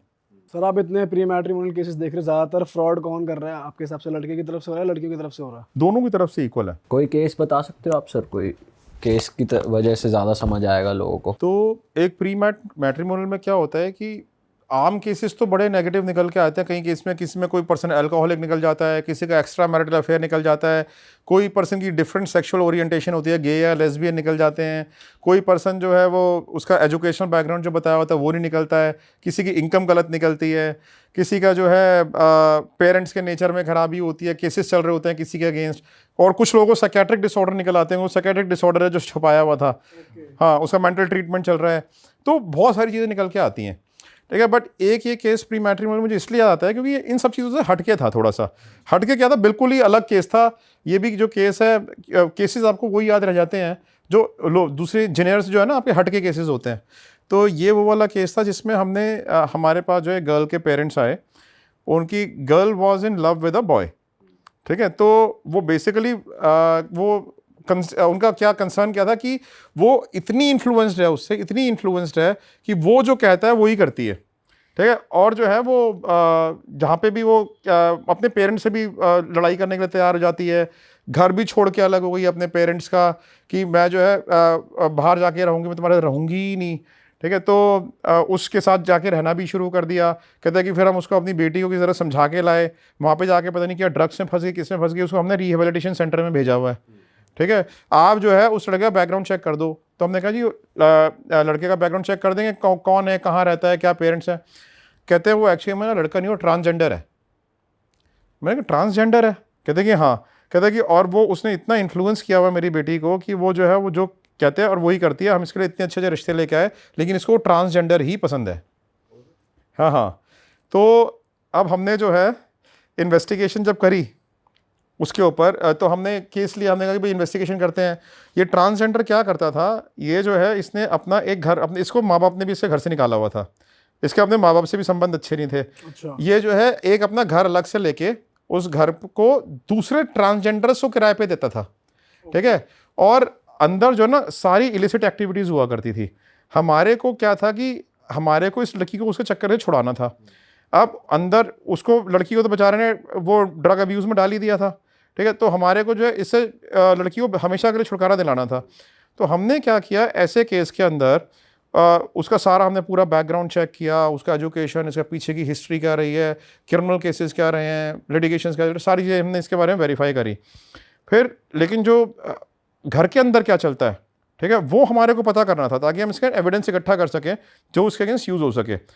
हमने क्या किया कि अपने एक फीमेल अंडर कवर एजेंट को, ठीक है, इसके पास भेजा इससे घर में रहने के लिए, ठीक है। और वो यही कह के गए कि मैं भी ट्रांसजेंडर हूँ, ओके। ठीक है। तो अंदर जाके उसने रहना शुरू कर दिया और किराए पे ऐसा घर ले लिया, पैसे वैसे पे करके, और उसने रहना शुरू कर दिया। अब धीरे धीरे उसने सबसे फ्रेंडली होना शुरू कर दिया। जब फ्रेंडली होना शुरू किया तो अंदर देखा कि उसने रैम्पेंट का ड्रग यूसेज हो रही है। जब उसने सारे स्पाई कैमरा से वीडियोस बनाए जैसे ड्रग्स वहाँ पे बिक रही थी। फिर उसने ये देखा कि वो ट्रांसजेंडर है, रात को मेल्स को बुला के, ठीक है, दूसरे ट्रांसजेंडर्स के साथ रिलेशनशिप्स डेवलप होते हैं और उसके पैसे लिए जाते हैं। उसने सारे उनके वीडियोस बनाए, ठीक है। वीडियोस बना के हमने लोकल पुलिस को सबमिट किए, वहाँ पे ज़बरदस्त रेड्स कराई और फिर विड्रॉ कर लिया अपने अंडरकवर एजेंट को। तो बेसिकली क्या है कि कहाँ से क्या चीज़ निकल के आज, यू नेवर नो। बताओ सर, ये तो नेक्स्ट लेवल ही चीज़ हो रही है। नेक्स्ट लेवल हो रही है, यस। और वो लड़की उससे प्यार करती डिटैच है हो गई और तो लड़की फिर बाद उससे में, प्यार करती है, फिर बाद में वो उससे दूर हट गई थी, फिर वही जेल में चला गया। अब क्या करेगी वो? बाप रे सर, पोस्ट मैट्रिमनी भी, जैसे पोस्ट मैट्रिमनी चीज़ें खुलती हैं तो ऑब्वियसली दो घर बर्बाद ही होते हैं, बट कोई ऐसा केस आया है आपके पास पोस्ट मैट्रिमनी का जो आपको याद रह गया हो? देखो मैं आपको एक बात बताता हूँ, पोस्ट मैट्रिमोनियल जितने प्री मैट्रिमोनियल केसेस आते हैं ना, equal number of post matrimonial cases होते हैं। पोस्ट मैट्रिमोनियल केसेस में ना अलग अलग तरह के डिस्प्यूट्स होते हैं, ठीक है। क्या होता है, एक्स्ट्रा मैरिटल अफेयर के डिस्प्यूट्स होते हैं, ठीक है। फिर होता है चाइल्ड कस्टडी के डिस्प्यूट्स होते हैं, एलिमोनी और मेंटेनेंस के लिए डिस्प्यूट्स होते हैं। वाइफ कहती है मुझे मेंटेनेंस दो, खुद भी काम कर रही हो तो फिर भी मेंटेनेंस मांगती है जबकि वो इलीगल है, ठीक है। तो और हस्बैंड कहता है कि भाई मैं तो काम ही नहीं करता, मैं मेंटेनेंस नहीं दूंगा। दोनों साइड से केसेस आते हैं, पता करने के लिए वो कहाँ पे काम करते हैं, ठीक है। बाइगैमी के केसेस होते हैं क्योंकि प्रोसीजर इतना लंबा है डिवोर्स का इंडिया में, 12-12, 15-15 साल लग जाता है डिवोर्स होने में, ठीक है, तब भी out of court he settlement होती है ज़्यादातर केसेस में, ठीक है। तो लोग जो है इसलिए शादी ही दूसरी कर लेते हैं बिना डिवोर्स लिए। तो बाईगैमी के केसेस आते हैं कि भाई उसने शादी कर ली बिना डिवोर्स लिए। तो पोस्ट मैट्रिमोनियल के बहुत सारे तरीके के हमारे पास केसेस आते हैं। फिर होते हैं मैट्रिमोनियल फ्रॉड के केसेस, जिसमें जो है ना शादी ही फ्रॉड थी, शादी ही पैसे के लिए करी गई थी, ठीक है, उसको एक्सप्लॉइट करने के लिए शादी करी गई थी। ये बड़े केसेस आजकल प्रेवलेंट हो गए हैं। तो मैं ऐसे ही ना एक मैट्रिमोनियल फ्रॉड का केस बताता हूँ। हमने ये, क्योंकि जो केसेस याद वही रहते हैं जो यूनिक होते हैं, ठीक है। सो ये जो हमने केस किया, ये हमने किया एक पर्सन का, जिसमें जो पर्सन था हमारे पास आया, वो ये कहता है जी जो मेरी वाइफ थी, मेरी भी सेकंड मैरिज थी और उसकी भी सेकंड मैरिज थी। हमारा जो है हम मैट्रिमोनियल साइट के थ्रू मिले, स्कूल में टीचर है, प्राइमरी स्कूल की टीचर है वो, ठीक है। हम दोनों ने शादी कर ली। उसका बिहेवियर बड़ा अच्छा था, एवरीथिंग वाज फाइन। अब क्या था कि मैं तो अपने जॉब पे चले जाता हूँ, वो घर पे अकेले रहती है, मेरे घर में कोई है नहीं, ठीक है। जो मेरे फादर हैं वो बीमार रहते हैं, ठीक है। तो मैं तो जॉब पे चला जाता। तो कहते हैं कि लेकिन अभी क्या हुआ, रिसेंटली मेरे फादर की बहुत तबीयत ख़राब हो गई। जब उनकी तबीयत ज़्यादा ख़राब हो गई तो मैंने घर में रहना शुरू कर दिया, तो अपने फादर की केयर करने के लिए। जैसे मैंने घर में रहना शुरू किया, ये घर छोड़ के भाग गई, ठीक है, बिकॉज उसको लगने लगा कि मैं घर में रह रहा हूँ तो मैं उसकी हर चीज़ पे वॉच कर रहा हूँ, ठीक है। घर छोड़ के चली गई और जब वहाँ पे गई, ठीक है, तो मेरे से कांटेक्ट करना बंद कर दिया इसने। और फिर थोड़े टाइम बाद मेरे फादर की डेथ हो गई। तो मैंने उसको कहा भाई अब तो फादर की डेथ हो गई, अब तो वापस आ जा, ठीक है। तो कहती है कि वापस तो आई नहीं, और इसने मेरे ऊपर सारे केसेस लगा दिए, डॉरी हरासमेंट का लगा दिया और उसका लगा दिया, डोमेस्टिक वायलेंस का केस लगा दिया, सारे केसेस लगा दिए, ठीक है। तो कहता है कि मुझे जो है ना इसके अगेंस्ट आप इन्वेस्टिगेशन करके बताओ कि ये जो लड़की है ये क्या लड़की है, ये कैसी लड़की है। अब हमने जो है ना उसके बारे में इन्वेस्टिगेशन शुरू करी लड़की के बारे में। तो जब हमने उसके बारे में इन्वेस्टिगेशन शुरू करी तो हमें पता चला कि हमने उसको कई दिनों तक फॉलो किया लड़की को। फॉलो जो हमने किया तो हमने देखा अलग अलग आदमियों के साथ एक डिंजी से होटल में जा रही है। हमने वीडियो बना लिए अलग अलग आदमियों के साथ, ठीक है। हमने कहा कि ये तो गलत इलिसिट एक्टिविटी में लगती है, तो कोई प्रोस्टिट्यूट वगैरह लगती है। हमने वीडियो बना के अपने क्लाइंट को दिखाए। जब हमने क्लाइंट को दिखाया, क्लाइंट शॉक हो गया। कहता है ये तो जो है ना ये आदमी, ये तो जिन बच्चों को ट्यूशन पढ़ाते हैं उनके फादर हैं तीनों। जो स्कूल में बच्चे पढ़ते हैं उनके फादर हैं, तो तीनों के तीनों। अरे बाप रे। फिर हमने जो है फर्दर इन्वेस्टिगेशन करी उसके बारे में, लेडी के बारे में, ठीक है। तो जब हमें पता चला कि जो ना प्राइमरी स्कूल की जो टीचर है, ये उनका जो बच्चों के फादर आए थे उनको ल्योर करती थी और उनके साथ रिलेशनशिप बना के उनसे ह्यूज मनी एक्सट्रैक्ट करती थी और उनके साथ जाके she used to sleep with them, ठीक है। और सिर्फ यहीं पे एंड नहीं होता। अब हमारे को ये तो पता चल गया कि भाई ये इनका सोच दिया। हमने इसका बैकग्राउंड चेक किया, पूरा डिटेल बैकग्राउंड चेक किया, हमने इससे सारे कॉन्टैक्ट चेक किए, सब कुछ चेक किया। तो हमें ये पता चला कि इट्स एन ऑर्गेनाइज्ड गैंग। ये गैंग का काम ही यही है, मैट्रिमोनियल शादी करके और उनसे पैसे एक्सट्रैक्ट करना लोगों से। और ये अलग अलग आइडेंटिटीज़ में इस लड़की की पहले 4 शादियां ऑलरेडी हो चुकी हैं, जो हम डिटेक्ट कर लिया जिन शादियों को हमने। अच्छा, आपने वो पकड़ लिया? हाँ, वो हमने पकड़ लिया। और ये लेडीज़, क्योंकि प्राइमरी स्कूल की टीचर्स की नौकरी आसानी से मिल जाती है बच्चों को पढ़ाने के लिए, ठीक है। तो प्राइमरी स्कूल की टीचर बन के ये जो है, और इसके साथ और भी लेडीज़ शामिल थी, और प्राइमरी स्कूल की टीचर्स बनके ये उसमें चली जाती हैं और वहाँ पे ऐसे ही वो ट्रैप करती हैं। छोटी सिटी का केस था। जैसे उसकी 4 शादियाँ हो चुकी थी, लेकिन हमने जो है ना जो उसका पास्ट हस्बैंड था, इससे पहले वाला जो हस्बैंड था, जिसके बारे में इसने हमारे क्लाइंट को डिस्क्लोज किया था, बाकी सारी शादियों का तो अलग आइडेंटिटी से करी थी, उसने डिस्क्लोज नहीं किया हुआ था। इस हस्बैंड के बारे में उसने डिस्क्लोज किया हुआ था हमारे क्लाइंट को। तो हमने उस हस्बैंड के घर फाइंड आउट किया किससे इसकी शादी हुई थी। वो ये ना विडोअर थी, डिवोर्स्ड नहीं थी, विडोअर थी। उस हस्बैंड की डेथ हो गई थी पहले, ठीक है। तो और उसकी जो जब हमने उसके पेरेंट्स से जाके इन्वेस्टिगेशन करी तो वो कहते हैं कि जी ये तो जो है, ये तो लड़की जो है बड़ी जालिम है, ये तो हमारे बेटे को इसने मार दिया है, उसको हार्ट अटैक आया इसकी वजह से, ये पता नहीं क्या उसको स्लो पॉइजन दे रही थी, क्या कर रही थी, हमें समझ में नहीं आया। ये जो है इसकी मिस्टीरियस सर्कमस्टांसिस में डेथ हुई है, आज तक यही नहीं पता चला डेथ कैसे हो गई। मेरा बेटा और मेरी ये अलग अलग रहते थे, जैसे उसकी डेथ हुई उसने ले जाके क्रिमेट भी कर दिया हमारे को बुलाने से पहले। अरे बाप रे। तो जब हमने उसके बारे में पूरी इन्वेस्टिगेशन करी तो पता लगा कि ये जिन लोगों से जिससे कनेक्शंस हैं उनके अगेंस्ट कितने कितने क्रिमिनल केसेस चल रहे हैं। बाप रे। पूरा गैंग रन हो रहा है। पूरा गैंग रन हो रहा था और कितने लोगों को लूट चुके हैं। पूरी फ्रॉड है, पूरी की पूरी फ्रॉड। बाप रे। सर ये सब सुन के तो डर लग जाता है सर, हमारी तो शादी की उम्र है। नहीं देखो, मैं फिर से एक बात बोलूंगा, मरने के डर से ना कोई जीना नहीं छोड़ता, ठीक है। सिंपल सी बात है कि मैरिज इज अ ब्लिस, ठीक है। हर किसी को मैरिटल ब्लिस को एंजॉय करना ही चाहिए। बहुत लोग जो है ना, जब मैं मैट्रिमोनियल फ्रॉड की बात, बहुत लोग कहते हैं शादी ही मत करो, शादी मत करो, शादी करने को फायदा ही नहीं है, ठीक है। लेकिन मैं कहता हूँ ज़रूर करनी चाहिए।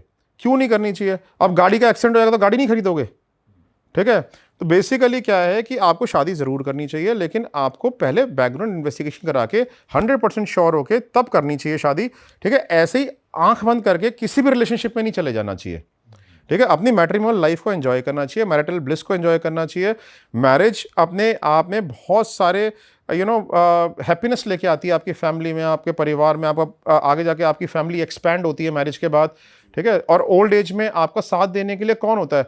आपके पेरेंट्स नहीं होते, ठीक है। आपके जो है भाई बहन चले जाते हैं, सब अपनी अपनी लाइफ में सेटल जाते हैं, यू आर लेफ्ट अलोन। आपकी लाइफ में आपका साथ देने वाला आपका पार्टनर ही होता है, ठीक है। और आप दोनों एक दूसरे का साथ दे के आगे बढ़ते हो। तो matrimonial life is a bliss, लेकिन the only thing is that in the times of today you just have to be alert and get a proper background check done and then get married. Sir Bollywood के sins आप इतने cases handle करते हो, बॉलीवुड में भी extra marital और ये एक केस हमने पहले भी डिस्कस कराई, और कोई केस इंटरेस्टिंग आप डिस्कस करना चाहोगे बॉलीवुड का? बॉलीवुड में ना बहुत सारे केसेस अलग तरीके के आते रहते हैं। Matrimonial cases, extra marital affair cases, बच्चों के ड्रग्स में पड़ जाने के केसेस, ये बड़े आम केसेस हैं बॉलीवुड में। और बॉलीवुड में फ्रॉड के केसेस, कोई पैसे लेके भाग गया, किसी ने चीट कर दिया, ये केसेस बड़े आम हैं। कोई कॉन्ट्रैक्ट ब्रीच कर रहा है अपना, वो केस बड़े आम है। लेकिन एक केस हमने किया था एक सेलिब्रिटी के लिए, ठीक है। तो काफ़ी अच्छे वेल नोन सेलिब्रिटी हैं वो। ये केस बिल्कुल अलग केस था। अच्छा, इसमें क्या, बड़ा सेंसिटिव केस था। क्या था कि इनके ना मैनेजर के थ्रू, या इनके मैनेजर आए थे हमारे पास। मैनेजर ने आके हमारे को इनके सेलिब्रिटी के बारे में बताया कि भाई पहले तो हम NDA साइन करते हैं उनका, तो ऑब्वियसली तो NDA साइन हो गया। हमने केस क्या था कि इनकी जो सीक्रेट्स थे सारे, इनकी सारी प्राइवेट मीटिंग्स की, ये किससे मिल रहे हैं, कहाँ जा रहे हैं, क्या कर रहे हैं, इनका कोई अफेयर चल रहा है या क्या चल रहा है, ठीक है। जो भी चीज़ें थी वो ना मीडिया में लीक हो रही थी, ठीक है। सो अब वो उनकी PR टीम को भी मालूम नहीं होती। तो और पहले जो ये करने वाले होते थे, कहीं पे जाने वाले हैं, कोई प्लान हो रहा है, वो सारा मीडिया में आना शुरू हो गया था। अब इनको लगता था कि इनकी सीक्रेसी को लीक कर रहा है। अब हमारा काम क्या था, ये फाइंड आउट करना कि इनकी सीक्रेसी लीक कहाँ से हो रही है, ठीक है। तो हमने क्या किया, इनके जितने भी बॉडीगार्ड्स थे, PSOs, जितने भी इनके सर्वेंट्स थे, इनका क्रू था, इनके वो थे PR की टीम थी, सबके हमने बैकग्राउंड चेक्स करने शुरू किए, सबके कनेक्शंस चेक करने शुरू किए, टेक्निकल सर्वेलेंसेस करी, फिजिकल सर्वेलेंसेस करी, ठीक है। हर तरीके से हमने इन्वेस्टिगेशन करी। हमारे को कोई भी पर्सन ऐसा नहीं मिला जो कि ऐसे लीक कर रहा हो इन्फॉर्मेशन। फिर हमने क्या किया, ये तो हो गई स्ट्रेट इन्वेस्टिगेशन। फिर हमने रिवर्स इन्वेस्टिगेशन करी। रिवर्स इन्वेस्टिगेशन क्या होती है कि जो जर्नलिस्ट वो आर्टिकल छाप रहा था ना, ठीक है, उस जर्नलिस्ट के ऊपर हमने इन्वेस्टिगेशन करी कि वो कहाँ से इन्फॉर्मेशन गेन कर रहा है, ठीक है। तो जब हमने उससे इन्फॉर्मेशन गेन करी, मतलब जब उसके ऊपर हमने टेक्निकल सर्विलेंस रखी, उसको कई दिनों तक फॉलो किया, तो देखा कि वो एक जगह पे आता है किसी से मिलने, और जब वो आता है ना, अपनी गाड़ी दूर पार्क कर देता है, ऑर्डिनरी से गंदे से कपड़े पहन लेता है, ठीक है, और बिल्कुल जो ना नौकर टाइप लगना शुरू हो जाता है। और नौकर टाइप लग के और एक जगह पे जाता है जहाँ पे एक आदमी रहता है, उस आदमी से मिलता है, ठीक है। और आदमी से मिलता है, दोनों साथ में ड्रिंक व्रिंक करते हैं, मस्ती करते हैं, और ड्रिंक करके मस्ती करके वापस आता है। वापस आके अपनी वो गाड़ी में बैठता है, अपना सूट वूट पहनता है, चेंज करता है और चले जाता है। अब हमें बड़ा वो लगा, एस्टॉनिशिंग, मैंने कहा ये क्या चक्कर हो गया, ठीक है, ये तो सस्पिशियस है। तो फिर हमने उस आदमी के ऊपर इन्वेस्टिगेशन करी, तो जिससे वो मिलने आता था। जब हमने उसके ऊपर इन्वेस्टिगेशन करी तो हमने ये देखा कि जो सेलिब्रिटी का नौकर था वो इस दूसरे पर्सन का रूममेट था। अच्छा। हाँ। तो जो नौकर था इसका, ये था लूज टॉकर, ठीक है। ये अपने रूममेट को जाके सारी बातें बताता कि आज सर यहाँ जाने वाले हैं, आज ये करने वाले हैं, आज ये होने वाला है, अपनी सिर्फ तानाशाही में। और वो जर्नलिस्ट इसके रूममेट का फ्रेंड बन गया, ये नहीं बता के कि मैं जर्नलिस्ट हूँ, वो जनरली कि मैं दूसरी जगह पे नौकरी करता हूँ, अभी नौकर हूँ। और जो इसका दोस्त था वो उसको सारी बातें बताता था। ओके। हाँ। तो और इसमें कोई पैसे का इन्वॉल्वमेंट नहीं था, कोई मैलिफाइड इंटेंशन इन्वॉल्व नहीं थी, कोई किसी को पैसा दे नहीं रहा था, सिर्फ गॉसिपिंग में ही सारी इन्फॉर्मेशन लीक हो जाती थी। बताओ। जर्नलिस्ट ने कैरेक्टर प्ले करा है और उस कैरेक्टर में जाके सारी इन्फॉर्मेशन हाँ हाँ निकाल ली। और जो एक्टर उस आदमी के पास जाता था दारू पीने, वो बस उतना ही था, कुछ ऐसा नहीं था कि नहीं, जब उसका- वो एक्टर नहीं जाता था दारू पीने, एक्टर नहीं जाता था, जो उसका रूममेट था ना, सर्वेंट का जो रूममेट था, उसके साथ जर्नलिस्ट बैठ के ड्रिंक करता था ताकि उससे सारी बातें निकलवा पाए ड्रिंक के टाइम पे। बताओ सर क्या क्या चल रहा है। दुनिया जा कहाँ रही है सर, सोचने वाली बात है। प्रोफेशन में सेफ नहीं है कोई किसी को गिराने के लिए, अपने देखो पैसे जब आप बनाने लाइफ के में बहुत लिए। राइज कर लेते हो ना, ठीक है, चाहे आप बड़े पॉलिटिशियन हो, चाहे बड़े इंडस्ट्रियलिस्ट हो, चाहे आप बड़े डिटेक्टिव हो, ठीक है, या कोई भी हो, ठीक है, आप ना हमेशा पब्लिक की नज़रों में आ जाते हो और रिस्क फैक्टर आपका उतना ही ज़्यादा बढ़ जाता है एक्सपोज होने का। सही बात है। ठीक है, तो कोई भी जितने आप बड़े होते जाओगे ना, उतना आपको डिस्प्यूट्स ज़्यादा देखने को मिलेंगे ही मिलेंगे।